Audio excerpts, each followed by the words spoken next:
Welcome to Plays, our podcast where we design, play, and discuss a game and campaign. Along the way, we will alternate episodes between actual play adventures and the analysis and discussion of games and design theories that relate to the campaign we're playing. For this campaign, we'll be using the mechanics of CotS Prime, designed by Cam Banks. We randomly selected a theme and ended up with swashbuckling high school urban fantasy. So join Plays as we explore and enjoy a new campaign. And now for the introduction of our players. My name's Chris Nizak, and I'll be playing Silas Flameworth, son of the Flameworth family with a frozen soul that's not my own. I'm Old Man Logan. I'm playing Henrik Gunny Gunderson, son of the enigmatic Winter Wind and rookie elemental mage. My name is Jerry, and I'm playing Santiago Zircon. He is the rebellious and reluctant scion of a powerful magic family. I'm Phil Vecchione, and I will be your GM. So let's cut back to Silas, Gunny, and Bo with Kurt. Kurt's standing there, having knocked back T. Blown up his arcane shield. Yeah, blown up his arcane shield. The three of you, you're in this room, right? It's got a couple of exits coming off of it. But at this point, Kurt's like moving along the perimeter of the room. And he doesn't look like he's making any attempt to leave at this point. There's nothing you've done that has given any real indication that he's in any kind of danger. And in fact, he's got a score to settle with you guys anyway. Can you remind me of what traits are on the table? Because I can't see them from my end. Sure, I got you. So, Kurt is overconfident, D6. That's just for me, though. Okay. I also have Son of a Flameworth, D8 on the table. Understanding how my magic works, which is about to be gone. Like, that's kicking over. I don't think am I still lost in the back rooms? I feel like I'm probably still lost in the back rooms. I know how to get out of here. Like, I'm You do with not know people. how to get out of here. We also have It's Party Time D8. That's only for when we are at prom, though. Yes. It's a Magical Night is at D8, but there's a SFX on the table where once per the session, you can spend 1 plot point to get a D12. We also have It Doesn't Add Up, D10, because of that really good conversation that we had. And then donuts. And then donuts, candles and donuts. Candles and donuts. We have a false rift between Silas and Gunny at D6, but I think that's gone because I believe Gunny blew his cover last time. Yeah. I think that's fair, and I'll take that one off the table. Gunny also has Easy Money is Easy at D8 because that's just getting way too good, having actual cash. Mom totally buys this because he's very good at lying to his mother now. And to go along with that, he's got Guilt at D6. That is accurate. Those are all the traits we have on the table. Okay. Yeah, and safety tools, our normal collection. I put out the X card. I forgot to put out the Script change, we know the script change but rules. you all know the script change. It's so there. Use it if you need it. In fact, I would like to pause. Yeah. Because I like to flashback. Yeah, go ahead. Set this up for us. T and Silas are having a flashback. This is before prom started. There is a plan on the table where, like, if we get into a fight and it's looking grim, I just need you to give me a second because I think I could pull this thing off. Yep. So when I give you that look, just cover me for a hot second so I can get this thing going. You got it. And then we cut back to T getting his arcane shield shattered and covering me for a hot second. Yep. Yeah, exactly. T will position himself, though, still to get in this guy's way. He's also positioning himself to get between Kurt and Bo, because Kurt did say something about 2 more people to kill, and he pointed at her. So Yeah, he did. So T is gonna go from passive to aggressive now. So All right, big guy. Twirls the dagger. If you still want to go, no more shield for you. let's go. Flips the dagger. Yeah, whose turn is it? It's either me or Bo. Yeah. And Bo's only a floating D6, so... Yes. Yeah. So I guess it's me? Yeah. You see Silas. He's got the flaming main gouge in one hand. He's got the soul of ice in his other hand. And he starts putting them together. And as he starts putting them together, the ice starts to steam and flame starts to surround it, and the sword starts getting longer. And then the sword turns into a 2-handed greatsword made of a combination between the 2 blades, fire surrounding steam that is compressed by the flames. And then you hear Silas say, T, duck. And T will do that. T will slide backwards and duck. Okay. I'm going to go at him. I think I got to spend a plot point because he was still in a duel with T because he won the last duel. Yeah, I believe that's So here's your plot point to intercede. Sure. So this blade is called Love's Revenge. This is one of the SFX that I built that I had to spend a bunch of experience points on to make happen. It is a great sword made of the combination of the Burning Heart and the Soul of Ice. It's got a hilt of flame, a rapier's fractured blade of ice that is partially steam, and the rest is formed of high pressure, that high pressure steam contained with mana and fire to keep its shape. My magic affiliation is D12 when attacking, but I need to spend a mana dive around to keep this sword going, and I can't generate any mana when using this blade. Oh, I see. I currently have 4 mana dice, so this can last for 4 exchanges, Gotcha. unless I spend more mana on it. I go right at him. This is straight up duel, right? Yeah, straight up duel. We establish who goes first, correct? Yeah. All right, roll plus affiliation, right? Yep, and my mage affiliate, oh, it's only when attacking. My mage affiliation is a D10, though. And my geek is a D10, so. All right. I am rolling 2d10. I got a 13. No, you go first. I rolled a 3. Assuming you want to go first. I do, and I'm going to just grab a d6 mana die out of my pool. And I will set... Ooh, there we go. Move that out of the way. I'm going to set with a modest 11 with a d10 effect. Well, I'm going to go back at it. So overconfident D6, Son of a Flame worth D8. It's a magical knight D8. Geek D10. Mage affiliation, because this is magic that's outside of the normal thing.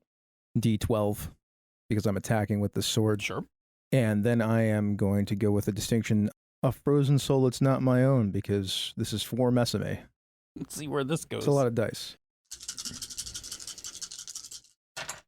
Here's a 20 with a D12 effect die. Oh. Ouch, bro. No, I think he's just going to have to take that. He's just going to take that D12 effect? He's going to pop his arcane shield. Yep, totally is. That's his arcane shield's history. My 2 best dice can only get me to 20. I could buy my way in, but that's pretty improbable. And if I take it now, it's a D10 stress, which is going to pop my arcane shield anyway. Sure. So I'll take that one. I cede that duel to you. I'm going to keep him in the duel. Sure. Now, I'm not sure who's next. It's either him or T or Gunny. We'll get to Gunny after we do one round through. We'll do one round through this room, then we'll get back to Gunny. All right. I slash at him. As T ducks, I slash him with this giant greatsword, and it just blasts him backwards into one of the walls of this weird wet office space. Yeah, and the walls are they're like a wet drywall. Oh, wet drywall. That's gross. Yeah. It throws him back into the wall, and he hits it. It should just break the drywall, but everything here is damp. So the drywall gives, but it's because it's also wet. Gross. It's just a little... So gross. It's squidgy. Yeah, it's just... it's the whole reason why it's called drywall, so it doesn't do this. So he hits the wall with a kind of soft thud, but still pretty forceful. It leaves a back-shaped dent in the drywall. Moist wall. Yeah. I look down at T. I'm like, thanks for the distraction, buddy. Mm-hmm. I give you a fist pound as I walk by. He stands back up and fist pounds you as he maneuvers around to keep an eye on what's going on. You want to give up now? He's like, give up. It's just getting good. He twirls the dagger one more time. Are we still dueling? Yeah. You said you were keeping him in the... Yep. So, okay, so it's his turn. Let's roll for initiative. Yep. So just these guys. Establish another duel. I have an 8. I got a 16. Ooh, okay. I will go first, and I will set. I'm gonna go.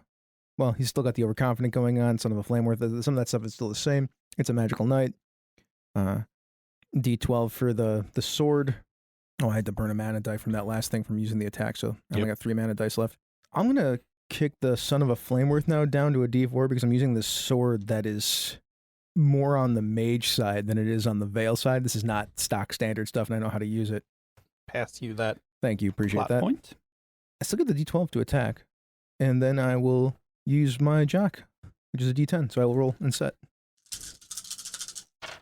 I set at an 11 with a D12 effect. I feel like I can beat an 11. Okay. I'm feeling confident enough I could beat an 11. The D12 scares me. So I'm going to try to beat this and at least make you have to do another round of this. As it should. First of all, that's a 1. So park that. Oh, he's got his own plot points. He does, but I only have I can get that. Okay. So I will spend a plot point. That's actually a GM plot point, but that's for this anyway. Mm-hmm. All right, that'll keep me in it. That gets me at a 14. But I have a 1 if you want to buy it. No, I'm good. What does it look like when I hit him and knock him kind of back a little bit? So you definitely knock him back, right? So for me to have to spend the point, you, in a very anime style, right? You hit him with the blade, and he's just got this gold dagger, right? Mm-hmm. So he's got his hand up to block, and then his other he puts his other arm to kind of brace his wrist, but he slides back on the damp carpet. There's just a little as he slides back towards the wall that you already pushed him into. So he holds, but he loses ground. When he does that, I lean in a little bit and like, you don't even know whose daughter you took, do you? Her name's Urlis, and she wants you so bad. If I don't take you in, she's gonna kill you. You must look like, with the blade that close to your face, you must look like completely maniacal. I Because do. like the flame is dancing over your face. Mm-hmm. At this point, he's still in this. He holds at 14. I pass it to you. He's staying in. Yeah, I'm gonna go. Yep. I'm going to rebuild the die pool, I guess. That is, it's D6 for overconfident. It's D8 for Son of a Flameworth. It is a frozen soul. It's not my own for the distinction. Magical Knight? Yeah, except I'm going to spend the plot point to get the D12. Oh, shit. I see what's about to happen. So right now I have 2 D12s because I got the D12 for the attack, which I have to actually remove that because that's another. I only got two attacks left with this thing. D10 for geek. That's all the dice, all 6 of them. This fight has turned tides. You can just take these. Uh-oh. That is a 22. Oh, shit. And I'm going to add a second effect die. That's a D8. So a D12 effect die and a D8 effect die. That's a 22? Yeah. All right, here's what's going to happen. Even if I give in and those effect dice shift down, you have enough to beat him. Yeah. Because he had a D10. His stress track was a D10. Mm-hmm. Which means your D10 fills his stress track, Mm-hmm. but your second D8, which shifts down to a D6. D6, is still enough that he can't take another stress. Yep. Tell me how this ends. Oh, you don't want to try to roll? You know what? Fuck it. I might as well. Yeah. He's going out anyway. Okay, If so you can beat a 22, it'll be very dramatic. all right. Because I just used all of the stuff. All right. Well, let's see what I can pull together here. I had to get rid of my D10 mana die. I've grabbed my D8 mana die. Got 2D8. Oh. Well, that's not going to happen because I got a 1. Yes. I can only muster a 17 with no effect die. Mm-hmm. So now that's a D12 and a D6, which is like the super KO. So I do that to his face, and I mention Urlis, which I don't even know if he knows who that is. It doesn't seem to register anything. Oh, you don't know? That's unfortunate. Good thing I got you instead. So I have Kurt up against the drywall, his dagger against this giant-ass flaming steam ice sword that I have. He's not really a pushover. He's kind of tough. So he manages to push me back, like kick me backwards off of him, and we start clashing. Their blades flash. There is a bunch of flare. T, how do you help me take this guy down?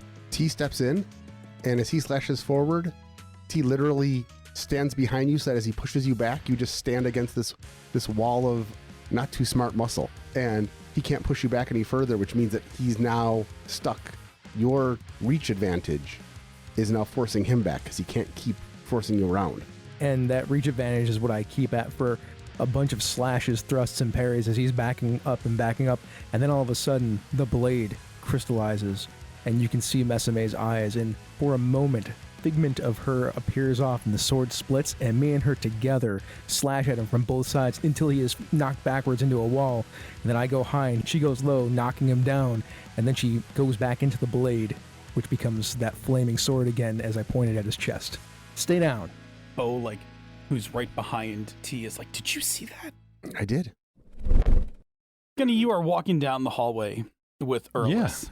The hallway is cold. You can see your breath, and you are walking, and you can now, as you've been walking for a little while with Urlis, you can hear something ahead of you. There's activity, clearly. Yeah, there's like sounds of voices and sounds of metal clashing ahead of you. Listen, I'm about to say something to frickin' Urlis. What am I even doing here in this hallway with you? I'm going to make a suggestion, and obviously you can ignore the hell out of me. She turns and looks at you like... But I'm going to do it anyway, even though it's terrifying. I know you want vengeance.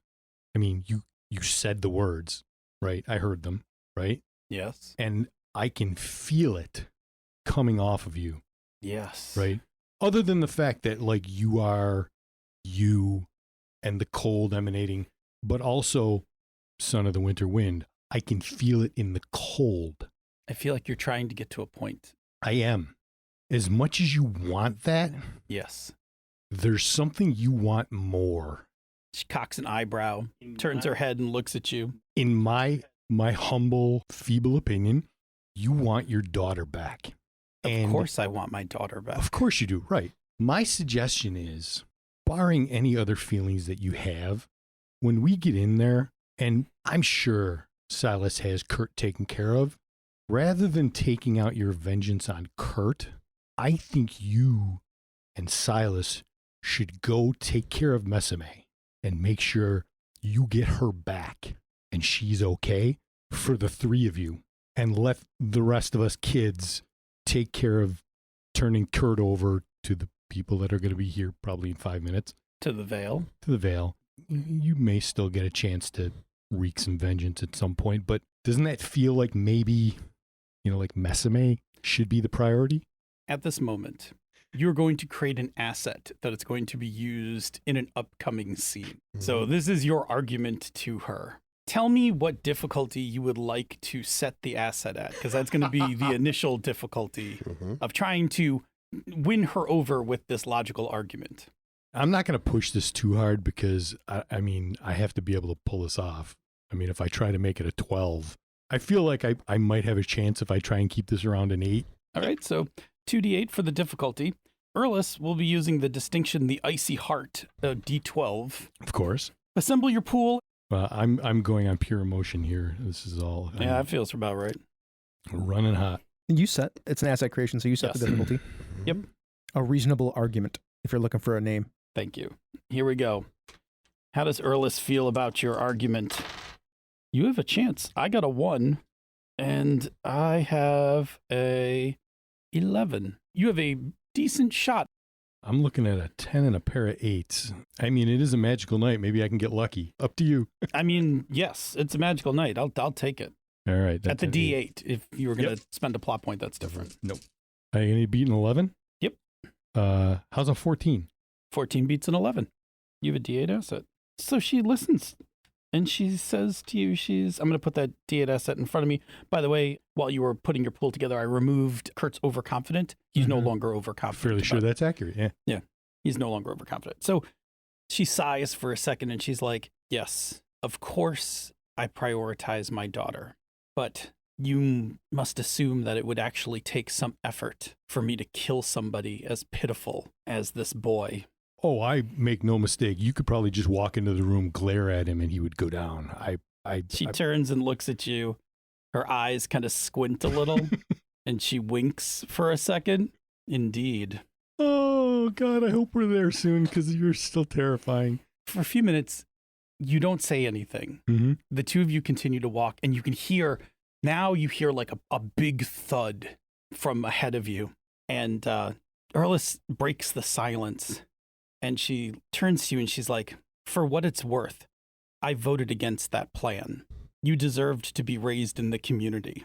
But Victor and your father were convinced this was the best idea. But seeing you with his axe and your powers awakened, I can only assume that something's gone wrong. Oh, thanks. You look surprised. I know nothing because everybody's keeping me in the dark. Are you serious? And she stops walking. Yeah, I know nothing. As far as I know, he's a renegade being hunted by the Vale, and he's being real dodgy, and they can't catch him. Both of her hands extend and grab the sides of your head. She turns your head so that she can look directly into your eyes. It's so cold. Pinpoints of ice penetrate my temples. If your tears could freeze, they may have at this moment. Oh, they did tell you, but somebody has made you forget. Oh, I wonder who that would be. They can do that? Of course they can do that. It figures. Well, she starts walking again. When all this is done, perhaps you should ask Victor what he's hiding from you. I think I will. Let's go clean up the mess. Kurt is in a heap against the wall with like the moist drywall fallen on him. As you guys are standing over, you've exerted yourself a bit. All of a sudden, you see your own breath. So does T, so does Bo. The air drops in temperature. Hoarfrost, that thin layer of frost, starts to spread across the walls, across the floor, the ceiling, and just starts moving to surround the room, starting from the hallway you came in until it completely overtakes the room, seals off any other exits from this room. You turn to see Urlis walking in. She's wearing like a white suit, and standing next to her is Gunny. Hey, buddy. Hey, told you they'd have it taken care of. Count on you to bring the cavalry. Well, it seemed like the thing to do. Boy, you don't go small when you go, do you? I turn and stand in front of Kurt, putting myself between Kurt and Urlis. That's Meseme's mom. I say that to Bo. She seems really powerful. I think Silas's dad is afraid of her. Urlis, she takes like one step towards you. Do you have my daughter? I sense the backpack to see if I can feel the rest of Meseme's essence. Mhm. Yes, I do. I did exactly what I said I would do. Is that the boy responsible? It is. Then let me do what exactly I said I would do. I think not. Ice starts to creep along the floor. Didn't we discuss this? She snaps a look at you, and the hallway you came from closes up with ice. I will let the fire spill out of me and keep it from getting to him, and then I will sense for the essence of Meseme in the backpack and channel it through the sword so she can talk to her mom. Ooh. T will very quietly just go and stand behind you on one side. Bo moves up to you. So first of all, let me just, in case it becomes important, this room is now an icy chamber D10. And T puts his hand on Silas's shoulder, just gently, like, we're back here. Here's the deal. I have a trait that you are free to take one turn to attack before we make a roll to see what she's going to do. I have come for vengeance. Starting at a D10. Well, let's attack the I have come for vengeance trait. Yes. At the end of this turn, and this is all of you, you all get a chance to make some speech, do something, whatever it is, to dissuade her. At the end of this turn, if the trait is actually still on the table, I will make a roll to see if, she can actually do it. You guys can you can resist her with magic. If the trait is wiped out, then she will not do anything. But she has come here for a purpose, and she is here for vengeance. I'm going to let Silas lead, and then I'm going to kick it to Gunny because you had that moment with her and you have your own asset, and then to T. Well, I'll spend this to do what I said I was going to do, this plot point, to say that Meseme can talk to her mom through the sword. I'll take that. So that's going to give you a D6. D6 asset. Yep. Of Meseme's voice. Put a lot of assets on the table. It's getting busy out here. Silas, we have been on the same side of this all along. This boy is worthless trash. He has committed magical offenses to the Veil. He has committed magical offenses to my family. Allow me to do what should be done with him and not what those arcane rules, those narrow, weak-milled rules are going to do to him. He does not deserve to sit in a prison. He deserves to be frozen. That's not how this works. If we just did what we wanted to do, then it would be like it was before. It would just be elementals and magical humans ruling over the rest of the world. Mm-hmm. You sound just like your father. He's not perfect either. The whole thing isn't perfect, but it's not you to be the jury, judge, and executioner. Besides, what would your daughter think? Oh, let's ask her. I hold the sword up, and then she speaks. I don't know. What does she say? In that moment, she's like, Mom, I'm safe. You don't have to kill this boy. Let him face the Veil like every other mage in this world. Urlis looks. She sighs for a second. She shakes her head. If this was just any petty magical thief or magical miscreant, I'd be fine handing him over to the Veil. But he has hurt you, and in doing so, he has hurt me. And there is only one law when it comes to that. You can hear the ice all around the room tighten. It like squeaks, it cracks. It's like steam emanating up around me because I'm a little fiery. Yes. Let's go ahead and make your roll. So 2d10 for I've come for vengeance and a d12 for the icy heart. Well, I have a relationship with her. I suppose I can use that, huh? Oh, you absolutely should use this relationship. D8 relationship die. Oh, actually, I can use that too. You can. This is obviously, I'm appealing to her emotions, so this is obviously emo, and I'm not great at that. And this is Veil, which, oh my god, this is bad for me. I reduced my Veil die down to a D4, so... Are you super convinced that the Veil might be the best thing for him at this moment? I mean, I'm arguing for justice for the Veil. Yes. Just not well at this point. No. Your emotions are kind of running amok right now. Yeah, but I am the son of a Flameworth. You are. And I do have Meseme's voice on my side. You do. So I am rolling 5 dice. I have 0 plot points. Get rid of those. Ain't no way. I got a 15. Yeah, I got a 12. So, no, I don't actually reduce the trait at all. Okay, no ones. No ones. Otherwise, I would be in your ear about joining me. You see Silas, like, he is arguing as best he can, but he looks tired and ragged and beat down. I thought maybe that the conversation we had that we like actually maybe connected just a little bit. The moment we shared. She turns and looks at you. Which I never thought I would have had a moment with Urlis. Are you also going to plead for this piece of trash? I am. You've been around a lot longer than I have, clearly. She, again, cocks her eyebrow at you and smiles.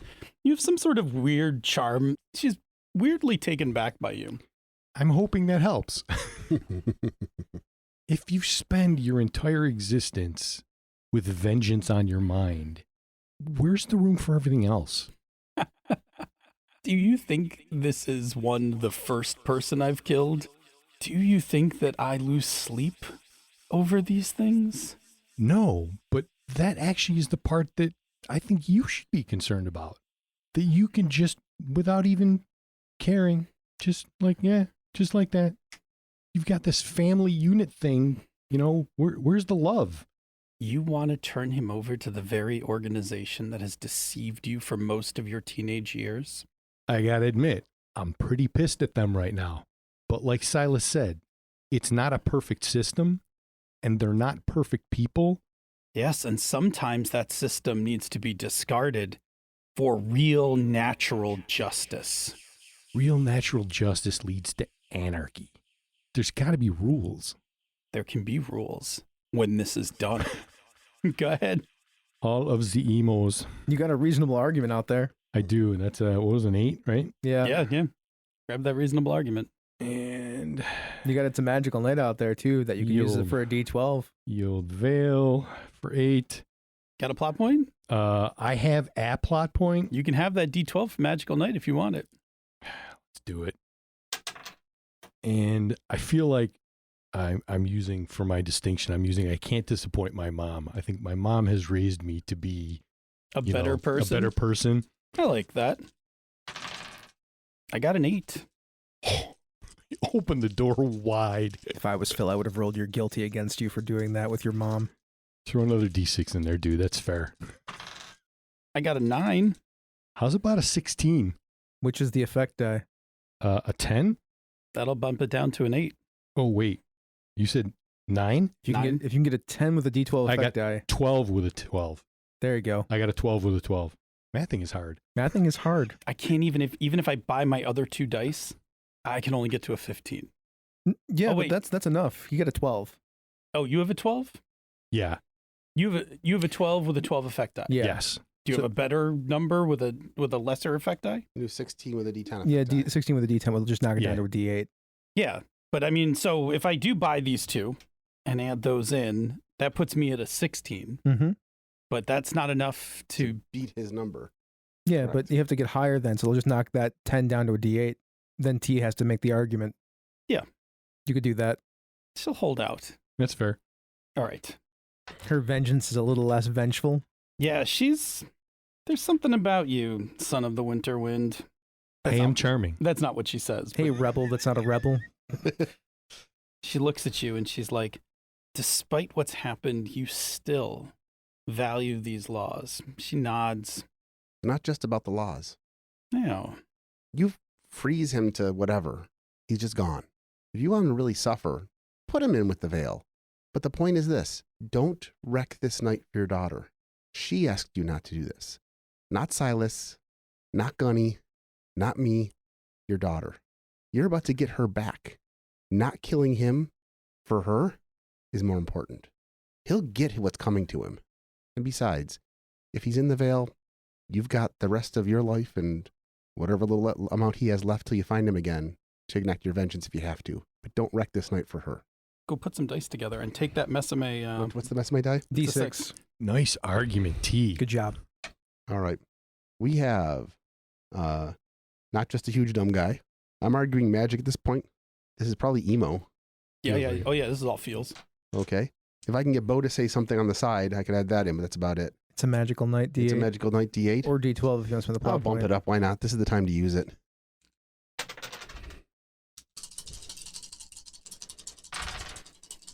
Oof. What have I got?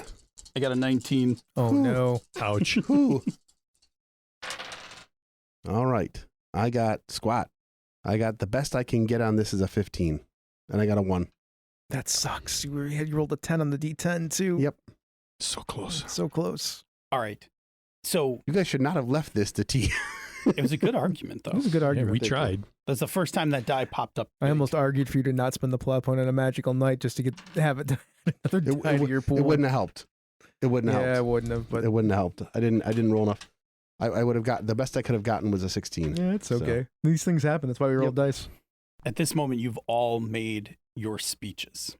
She looks at all of you. You are all very thoughtful. You are all quite well spoken. And under other circumstances, I feel as if I could be persuaded by your arguments. And I don't want you to feel bad for what's about to happen. But the ice in the room starts to expand, took my daughter. Each syllable, it gets colder and the ice starts closing in.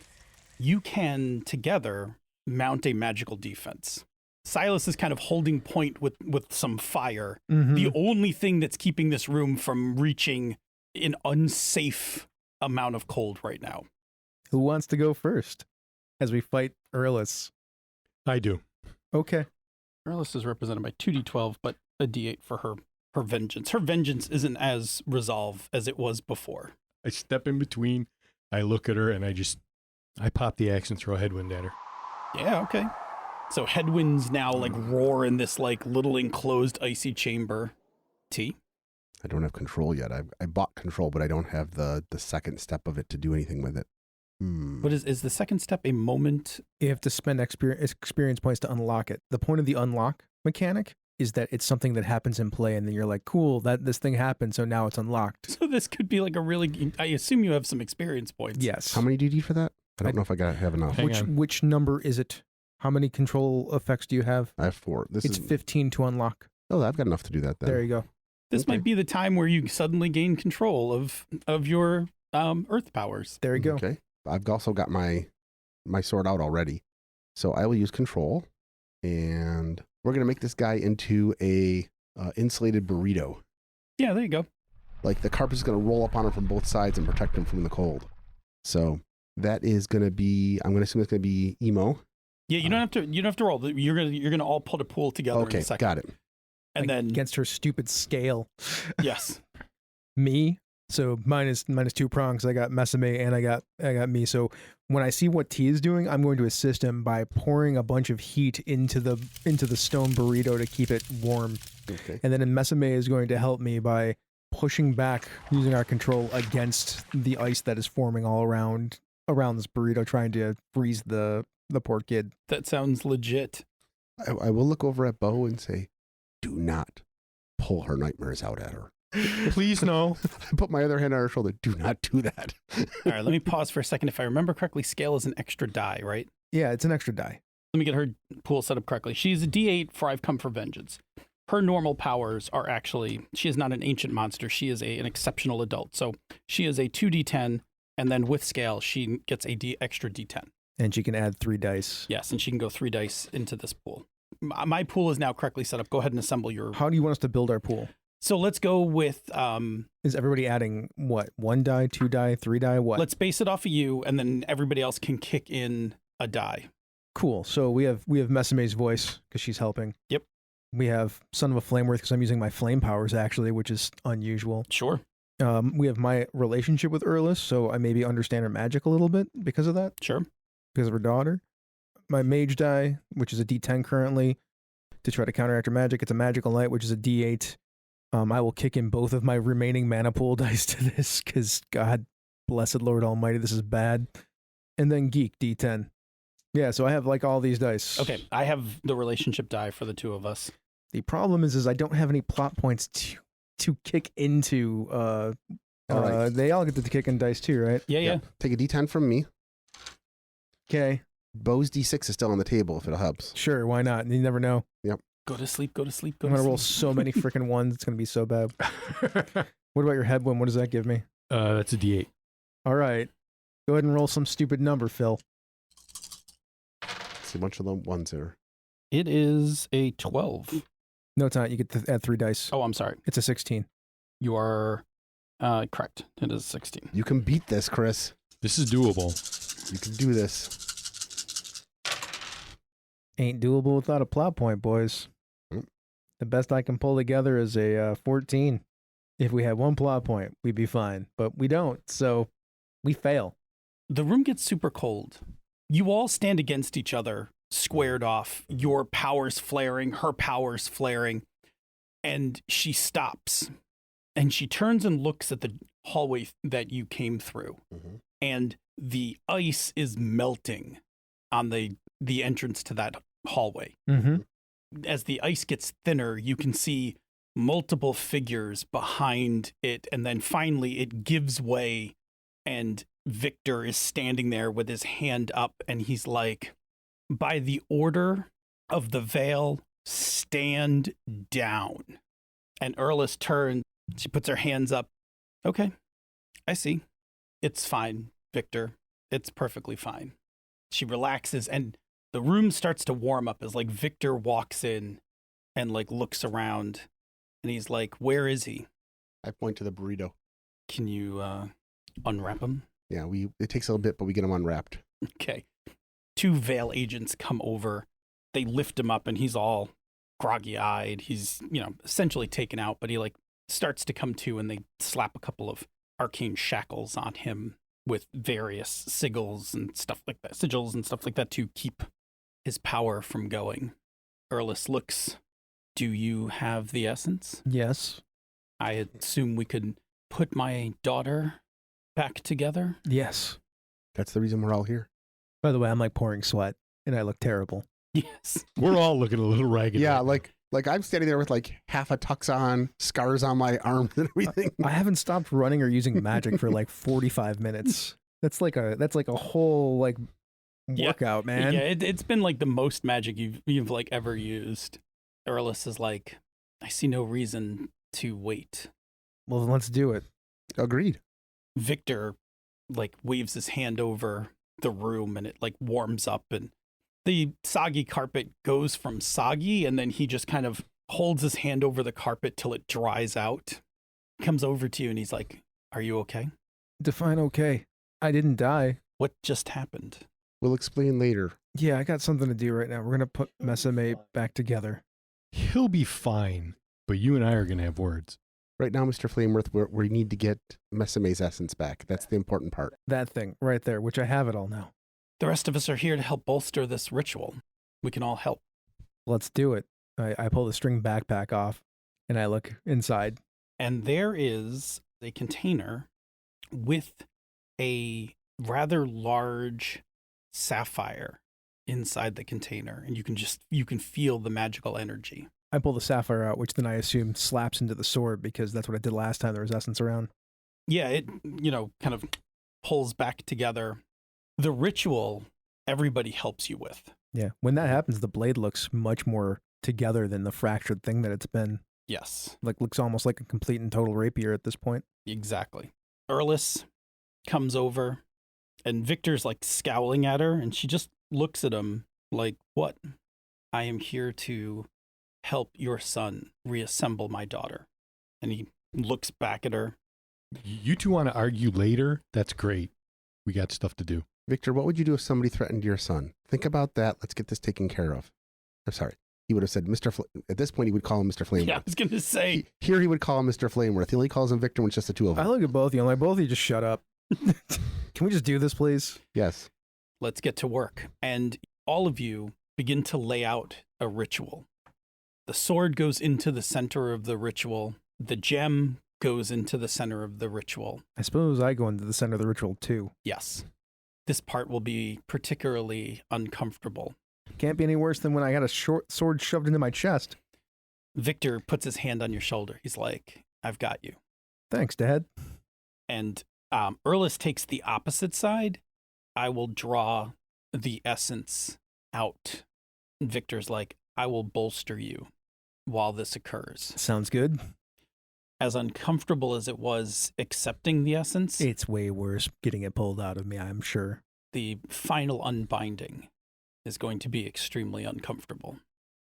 As for you two, you can begin to concentrate and focus your energies on the circle to keep this stable.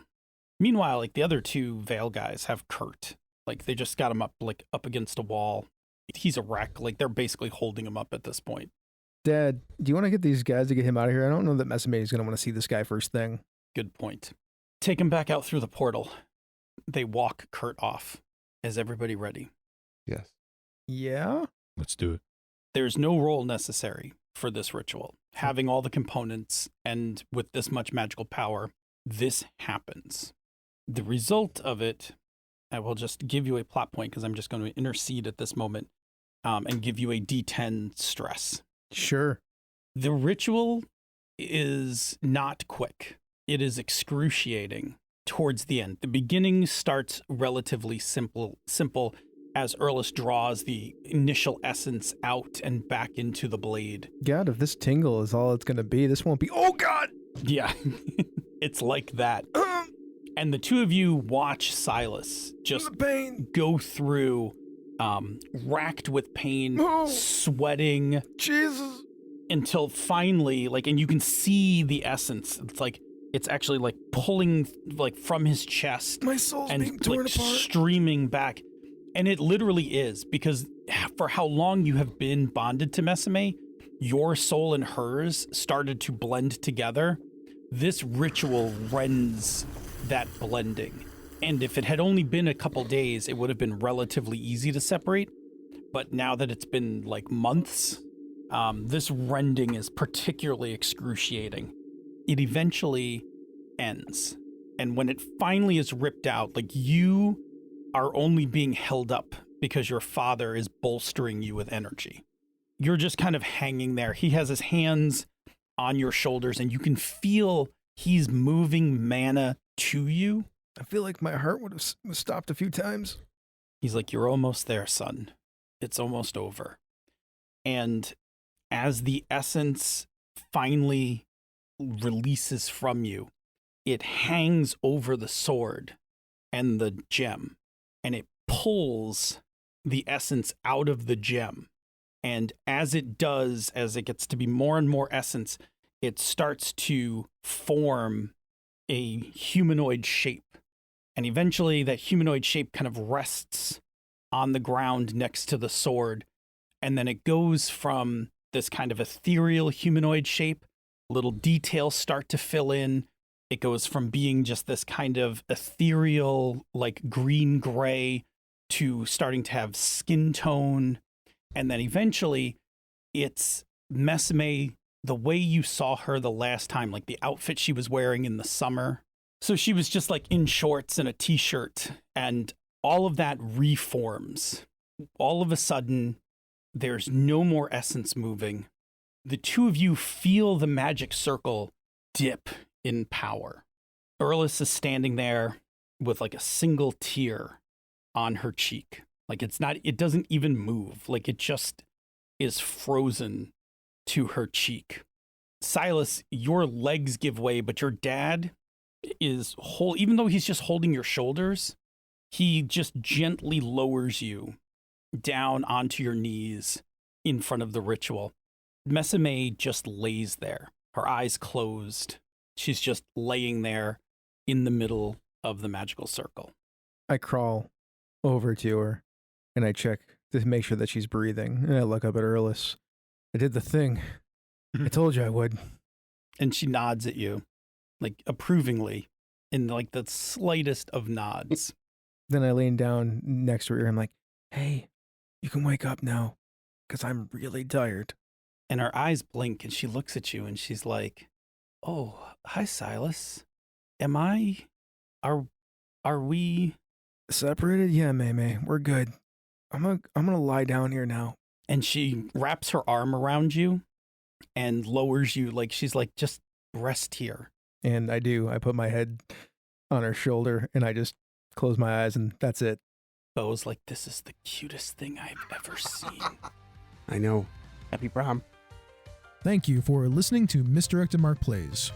Now let's do some Patreon shoutouts before we get out of here. Let's start with the Royal Court, the Polish Ogre, who's our very own Polish Ogre. Lars Henrik Evgen, the Lord Out of Time. Jim, the Royal Merchant Emeritus.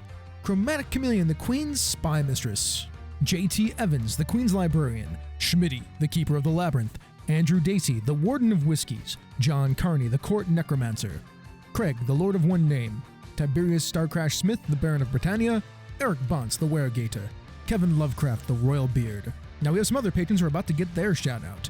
John, Chris Constantine, Miko Froelich, Eric Simon, Athalis, Not That Billy Mitchell, Fiona, Kathleen Halperin, Christopher Gamelk, Michael Beck Esperum, Joseph Knoll, Carlos Heptalema, Michael Draper, Alice Kira, Jim Fitzpatrick, Brentley Harris, Steve Radabaugh, Rory McLeod, Ninjabi, Richard Wyatt, Joseph Peralta, Brian Kurtz, My Brett, not my Brett but somebody's Brett, Chris Steele, Jared Rasher, The Deliberator, he belongs to an Elite Order, a hallowed subcategory, Bridget, Kubanu, Eileen Barnes, and Brandon Barnes.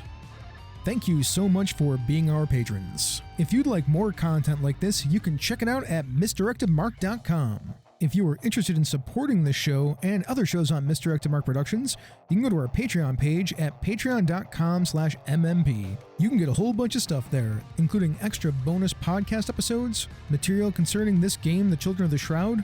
That includes character sheets, our game rules, some of our setting stuff, and Phil's thoughts from behind the screen. If that's not your thing, you can check out a bunch of other podcasts on misdirectedmark.com. There's Pandas Talking Games with Phil and Senda. They talk about a whole bunch of game stuff. It's like card talk for your role-playing game. You can go check out the Gnome Cast, where a bunch of gnomes get together to try to avoid being thrown into the stew by giving quality game mastering advice. Or you can listen to Thaco with Advantage, where Ange and Jared talk about D&D. They're going to talk about it anyway, so they might as well record it. Thank you for joining us. This has been a Misdirected Mark production, the media arm of Encoded Designs. Mic drop, we out.